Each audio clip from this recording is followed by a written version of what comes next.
Doon lagi hapon kita'y amihan ng silangan nga hangin kung northeast monsoon nga masinati nato dinis kabinsayan nagdakilig makusog-kusog nga hangin gikan sa amihan inguman sa gihapon doon lagi hapon kita'y mabugnaw nga kabuntagon og init usab nini nga kahaponon. Dinis dakbayan og laligan sa sugmo mapanganoro ng kalangitan hinul doon lang kita'y usahay mga kahayag sa adlaw nga masinati ingon man kusog-kusog atong hangin moabot hangtod sa 30 kilometros madagtak na agikan sa amihan ng silangan karong adlaw. Makusog-kusog nga hangin. Ug nabanan usab kining mahinay nga pangulan sa hapon gikan sa Martes ngadto sa Miyerkules.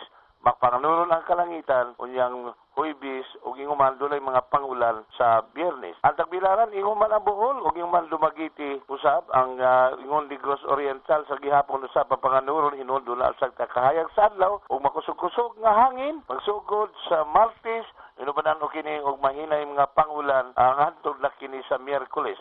Mapanganuron ang kalangitan sa Huwebes usab ingon man dunay mga mahinay nga pangulan sa Biyernes.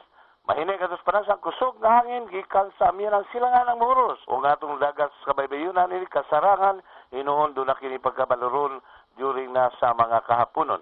Gikan Buatas Pag-asa, Oscar Tabada.